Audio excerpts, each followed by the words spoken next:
Good afternoon, book lovers of the internet. Welcome to the second video of the day.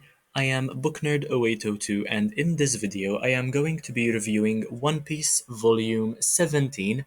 It's been 7 months since I last reviewed a One Piece volume on the channel, so I rated this one 4 out of 5 stars. It has about 200 pages, and honestly, I didn't find anything to be particularly new, but it was as entertaining as ever. And there are going to be very minor spoilers ahead, so if you don't want to know anything about the story, please click away right now. Once again, I am reviewing these individually in order to help me with my Goodreads goal of 200 books by the end of 2025. So it's a bit of a tradition for me to read some One Piece after each exam season is over. This semester I had one exam, and it was last Friday. I think I did well overall despite not having enough time and having to answer the questions without getting much time to think. But anyway, it's a tradition for me to read One Piece after every exam season is over, and I have also been using a very cool penguin bookmark to do so to read One Piece, and I can show you the bookmark straight away. This is what it looks like. Quite a big fan of this one, to be fair. So, just to give you a summary of what happens in the story, Luffy defeats Wapol, who is trying to take over the island they're on this time. Nami heals from her disease. Tony Chopper, who is a man reindeer character, is recruited as one of the Straw Hat Pirates, and fake cherry blossoms make everyone happy. In fact, this volume is called Hiriluk's Cherry Blossoms. They're not real cherry blossoms, but they make everyone happy anyway because they make an island covered in snow feel so much more alive, so much happier after a period of turmoil, especially.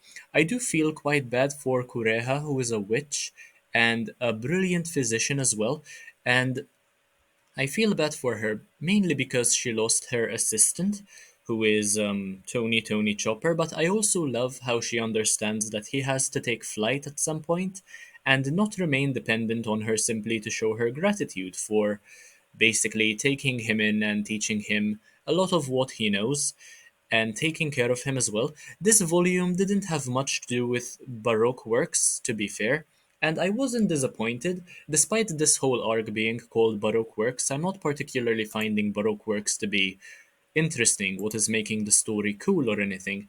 Needless to say, though, Baroque works, the characters which form part of the group are pretty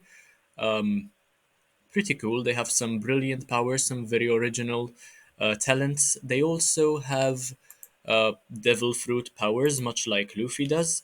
So there is one thing I am quite curious about with regard to how Wapol couldn't blast down the door to the artillery room when he could literally transform his body into anything he'd have consumed. So basically, the power the devil fruit he consumed gives him the ability to eat anything and then change his body, morph it into anything he would have eaten before. So I don't see how he wouldn't have been able to take down a simple door. And it's a solid volume overall, but I don't think a key should limit such a character from entering a room. And honestly, if I had the talents or the abilities this devil fruit would give a person, I would have consumed the key myself in order to be able to change into it and open the door whenever I would have wished to, right? Um, without having to worry about somebody stealing the key from me. And I also love how Luffy doesn't care for authority when he senses injustice. That's literally how everyone should reason things out. And when you think about it in this way, it's really not so difficult to overthrow a government. This sort of mindset could literally change the world and make it a better place.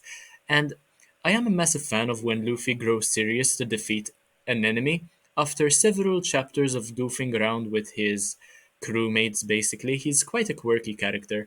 Chopper is also an impressive character, and certainly a very valuable addition to Luffy's crew now that we've seen what he's capable of.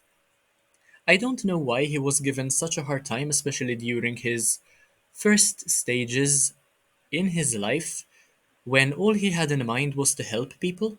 Pretty good allegory for how certain people are marginalized in society simply because they're different.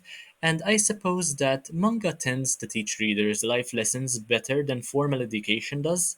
And in my case, this is why I tend to treat others the way I wish to be treated, and strive to treat everyone with fairness and give them all an equal chance at getting to know me, and of course, reciprocate the way that I am treated just so that they can understand empathy. Teaching empathy, I feel, is a very, very important thing to do. But anyway, that is all I had to say about One Piece Volume 17 by Eiichiro Oda. I look forward to reading Volume 18 as well in order to finish this omnibus. This is, I believe, Omnibus Volume 6. I have several more I have yet to read, and we are soon going to enter the Alabasta arc as well, I believe, which is a completely different arc, but I think it still forms part of the Baroque works art, even though it's completely different but has a lot to do with Baroque works regardless. So I'm not quite sure how that is going to play out, but I'll of course let you know accordingly in future reviews. If you enjoyed this video, make sure to like, comment, share, subscribe. Take a look at the other videos and shorts because why not? They are absolutely amazing. And I will see you in the next one, hopefully very, very soon. Bye, guys.